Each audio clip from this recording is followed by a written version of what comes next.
Aujourd'hui, c'est mardi. Vous êtes donc bien sur Radio Grenelle. Je serai la voix du Dendrobat Doctor et nous sommes ensemble pour faire l'état de la recherche sur l'épidémie de Covid-19. Oh là Michel, t'étais passé où? J'étais à la montagne, je devais rentrer, mais j'étais qu'à contact, puis il y avait des moutons aussi. En même temps, il y avait... Ça m'avait manqué, tiens, tes explications foireuses. Bienvenue à tous sur l'écho des labos. Fail de la semaine. Vous en avez forcément entendu parler. Ah non, moi je savais pas. Ça a été la grande interrogation de cette semaine. Qui veut payer les youtubeurs pour mentir sur le vaccin Pfizer?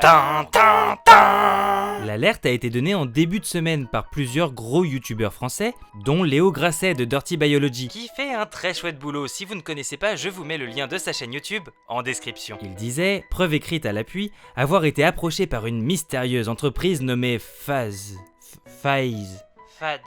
Enfin bref, contre rémunération, elle proposait de diffuser des informations fausses sur la mortalité liée au vaccin le plus utilisé d'Europe. Il s'agissait en l'occurrence de mortalité supérieure à l'AstraZeneca, se basant sur un tableau sans source, accusation des médias et agences nationales et européennes d'avoir tué ces données transmises par AstraZeneca alors que le laboratoire nie avoir fait une telle communication ou même avoir jamais eu de données similaires. Hormis les informations erronées, l'agence demandait aux vidéastes de ne pas signaler qu'il s'agissait d'une opération sponsorisée. Ce qui est illégal. C'est pas bien. Faut pas faire ça. Mais de présenter ça comme le fruit de leur propre recherche. Plusieurs youtubeurs français ont par la suite également affirmé Capture de mail à l'appui. avoir été approchés de la même manière pour un budget de l'ordre de 2000 € pour 45 secondes de vidéo.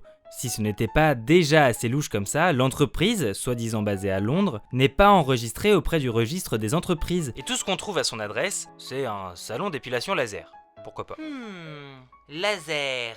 Si on change seulement 5 lettres, ça fait Covid. Oh mais tais-toi là. Mais face ou fesse... Enfin bref, l'entreprise existe bel et bien. Elle fait partie de la Holding Ad Now International, une plateforme de marketing d'influence basée à Moscou et appartenant à Vladimir Bashkin, Un entrepreneur russe. Bien qu'ils aient été supprimés dans la journée qui a suivi le tweet de Léo Grasset, les profils LinkedIn des employés de Phase...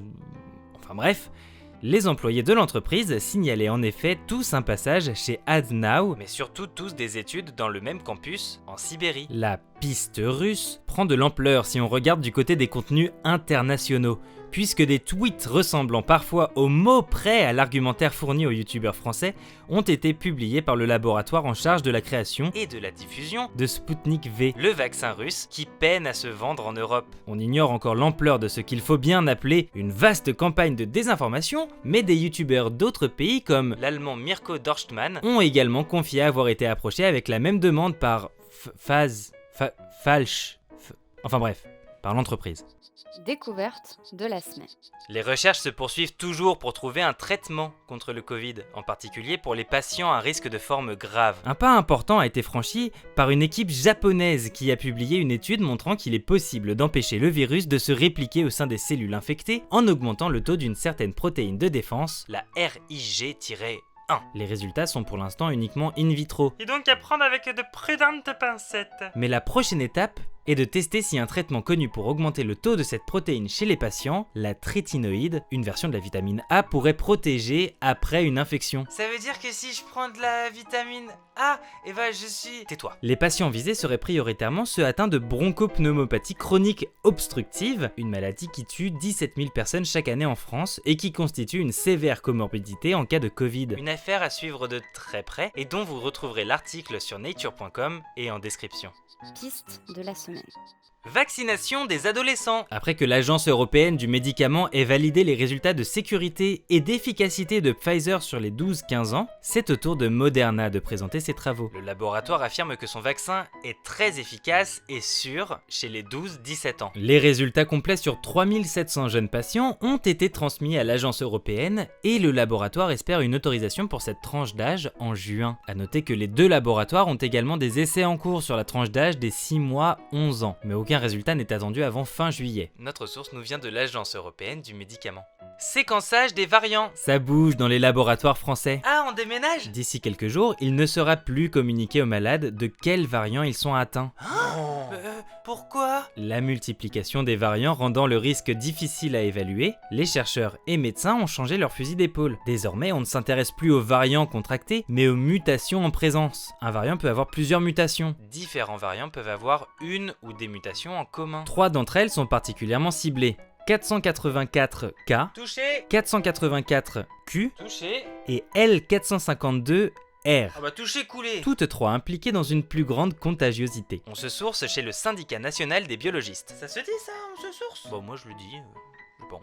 Impasse de la semaine. Surmortalité! Un important travail mené de front par The Economist, Euromomo, un réseau d'épidémiologistes européens, et le Centre européen de prévention et de contrôle des maladies, Disponible en description. montre que dans beaucoup de pays, la surmortalité réelle liée au Covid est bien plus importante que celle officiellement déclarée. La Russie, par exemple, avait fin mars 97 200 morts officiels, quand on estime qu'ils sont en réalité près de 495 000. Le décompte en Pologne affichait officiellement 58 400 morts mi-avril, là où il serait près du double. L'Afrique, où beaucoup de pays ont des difficultés de comptage, est bien sûr particulièrement touchée, avec par exemple 54 380 morts officiels début mai en Afrique du Sud, contre près de 143 000 réels estimés, ou encore 6 600 morts officiels recensés fin novembre en Égypte, contre près de 85 000 estimés. Ce travail est préliminaire. Des facteurs confondants doivent encore être exclus, comme par exemple les gens morts d'autres causes en raison de la saturation du système de soins. Mais il n'est pas franchement réjouissant.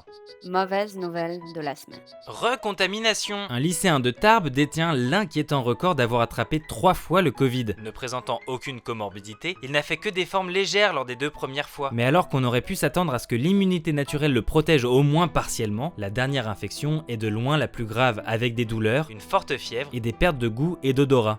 L'hypothèse que l'immunité naturelle ne permette pas de faire face aux variants est évoquée. la source nous vient de l'ARS Occitanie.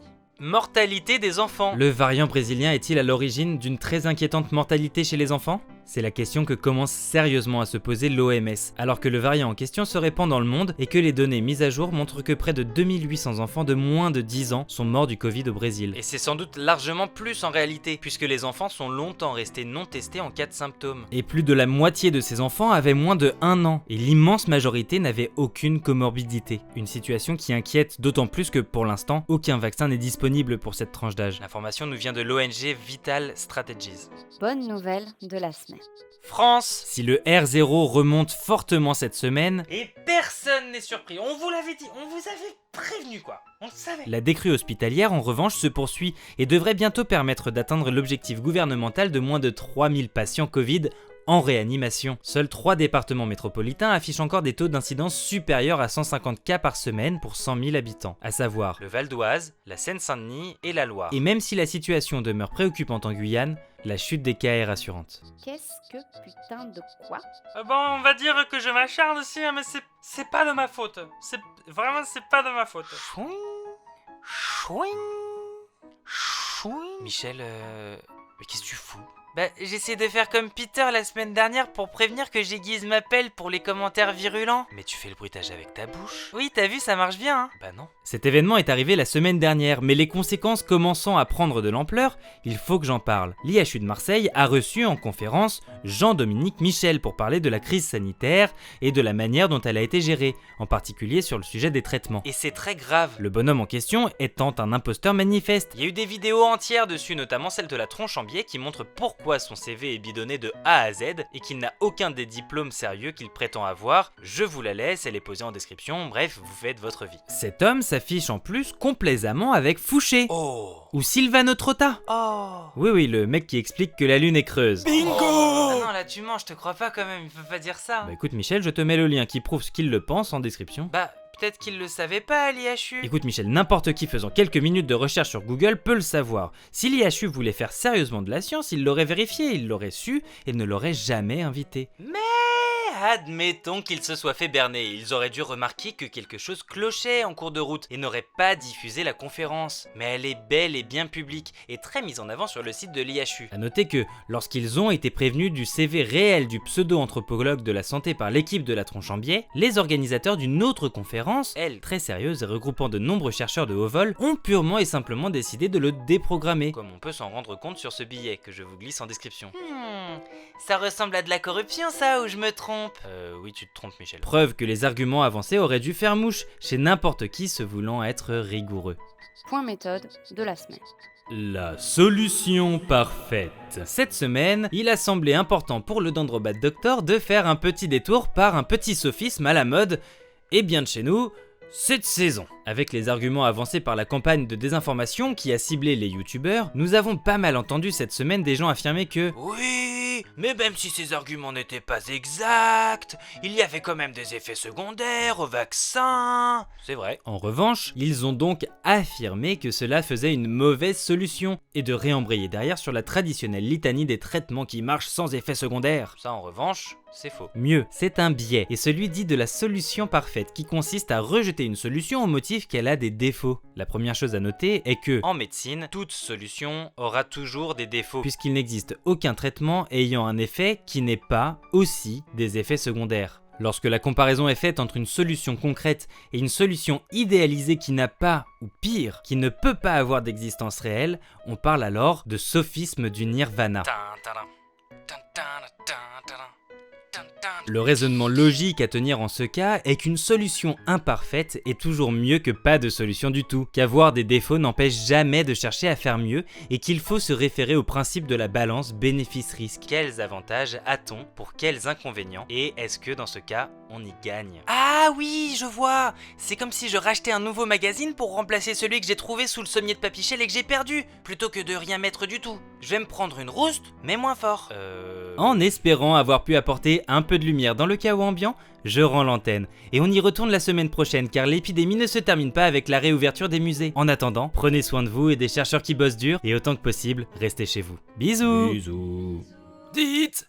Bon, mais qui a touché à mon lit? Oh, les fumiers de lapin. Michel! Michel! Rends-moi ça! Ah bon sang de bourbe. Mais... Oh, un nouveau numéro. Ah bah... Bon...